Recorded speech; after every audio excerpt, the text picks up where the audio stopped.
In our previous episode, we asked who represents you and how much freedom you truly have to decide who manages your rights. This episode takes that question into the heart of collective management, the system that decides who collects royalty for creators and how that revenue reaches them. Across Europe, dozens of thousands of music creators rely on collective management organizations, or CMOs, to collect their royalties. But today, the landscape is no longer theirs alone. New intermediaries known as independent management entities, or IMEs, have emerged. They promise freedom, flexibility, and innovation. However, do they empower creators, or they fragment the system that once ensured at least solidarity? Welcome to episode 5, where we explore how collective management has evolved under European law and what freedom of choice really means for those who create, perform, and produce music. Collective management arose as a practical solution to a simple problem. No individual composer could license every performance or broadcast of their works. CMOs stepped in to clear rights, negotiate licenses, and distribute royalties.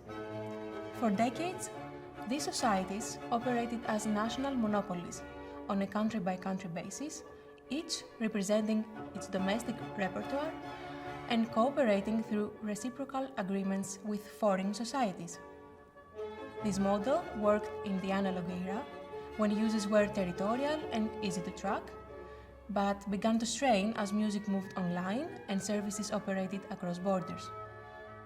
The European Union responded to new digital realities by reforming the system through the 2014 Directive on Collective Rights Management. Its goal was to harmonize national rules, strengthen governance, and adapt collective management to the digital single market. The 2014 directive reshaped CMOs along three main lines. First, the directive defined what a collective management organization is and set standards for their legal structure and supervision. Second, the directive introduced creators' freedom of choice, the author's right to decide which rights and which categories of rights to entrust to a collective organization. Third, the directive created a technical and legal framework for multi-territorial licensing for online uses of musical compositions. Under Article 5 of this directive from 2014, right holders may confer or withdraw rights with a high degree of autonomy and even license non-commercial uses directly. Unless justified by objective reasons, collective management organizations must accept right holders' mandates. Internally, CMOs shall make their decisions transparently. They shall distribute revenues within 9 months, and non-distributable income shall be managed transparently under member-approved rules. These reforms undoubtedly made European CMOs more accountable and competitive institutions. Still collective in nature, but compelled to modernize their operations and data processing systems. A major innovation of the 2014 directive was the recognition of IMEs. Initially absent from the Commission's 2012 directive proposal, they were added later to acknowledge the growing role of for-profit intermediaries in rights management. IMEs differ fundamentally from CMOs.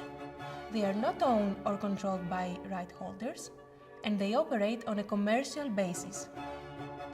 Because they perform similar activities, licensing, collecting, and distributing, they must comply with comparable obligations: good faith in licensing, transparency, disclosure of tariffs and membership terms, and supervision by national authorities. In practice, however, regulation has been uneven.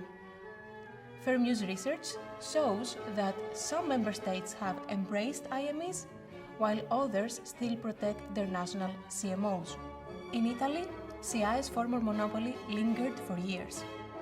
Only in 2024 did the European Court of Justice rule that excluding IMEs from operating across borders violates European law. In Spain, competition authorities twice sanctioned SGAE for hindering personal withdrawals and distorting licensing markets. In Greece and Portugal, diverging interpretations continue to blur the line between collective and commercial management. Thus, while IMEs represent liberalization, the European market remains fragmented and uncertain. Another cornerstone of the 2013 Directive on Collective Management was the introduction of a set of technical requirements with an emphasis on data processing capacity, also known as European Licensing Passport. To be granted this authorization, the so-called passport, and to be entitled to license music online across several countries, collective management organizations should demonstrate technological competence and equipment, the ability to identify repertoires and right holders, process data electronically, issue invoices in electronic formats, monitor repertoire usage, and ensure timely payments.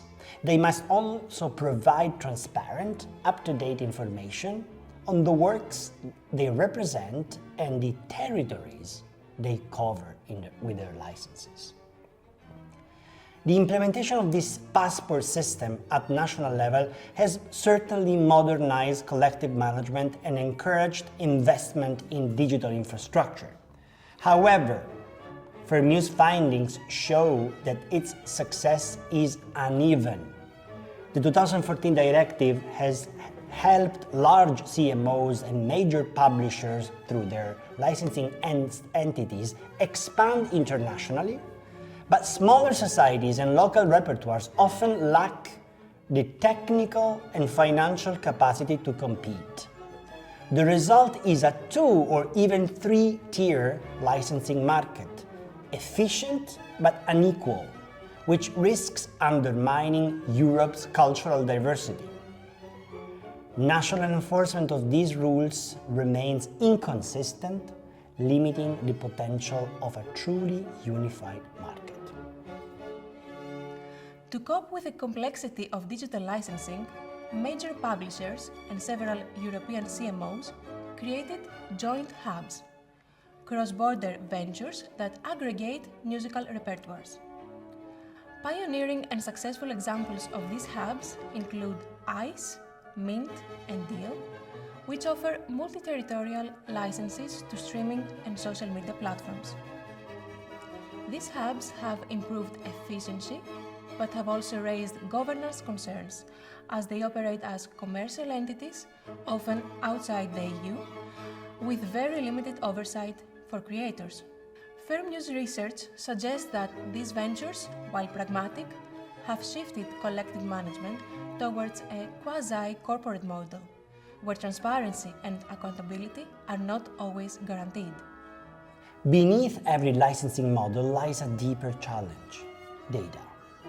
Accurate metadata, which identify who owns what and how works are used, is the lifeblood of collective management. Identifiers such as ISWC for musical works, ISRC for recordings, and IPI numbers for authors should make tracking simple. In practice, however, data remains scattered across data infrastructures that are not properly interconnected. CSAC's CSNet, the ISRCs for recording data, and the International Performers Database, in addition to many proprietary databases, constitute the main data infrastructure we are talking about. These silos, however, make it difficult to match royalties to creators, especially for composers and publishers of smaller repertoires, and even more so, session musicians on the performer side. Even though transparency obligations already exist under both the 2014 Collective Management Directive and the 2019 DSM Directive, platforms are not required under the law to flag unmatched tracks, reject metadata poor uploads, or preserve metadata integrity. As a result, substantial so-called black box revenues, which means royalties that cannot be concretely allocated, still accumulate each year. The path ahead is clear, though far from simple. Supervision of the passport system should be strengthened and coordinated at European level to ensure consistency. CMOs need to work more closely with data analysis providers and invest in interoperable tools that can bridge today's fragmented databases. The rules governing independent management entities must also be clarified and harmonized so that competition fosters fairness rather than loopholes.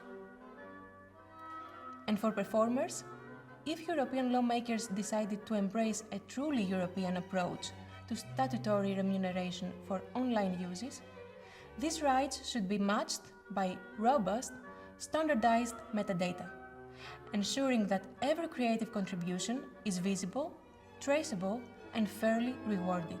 Europe's collective management ecosystem needs both freedom and coordination, a framework where competition enhances rather than weakens collective strength. Collective management organizations remain vital institutions. They embody trust, solidarity, and cultural responsibility.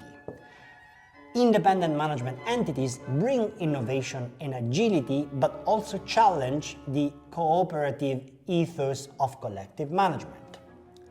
Licensing hubs and digital passports have modernized the system for sure, yet they expose new inequalities.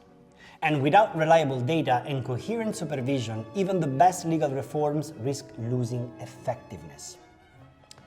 Europe's rights ecosystem is now a mosaic, one that must balance openness with unity, innovation with fairness. The future of collective management will depend essentially on how well these pieces fit together. These dynamics build on the foundations we explored in previous episodes, one in particular, the role of regulators, where Europe's approach to fairness in the digital market began to take shape.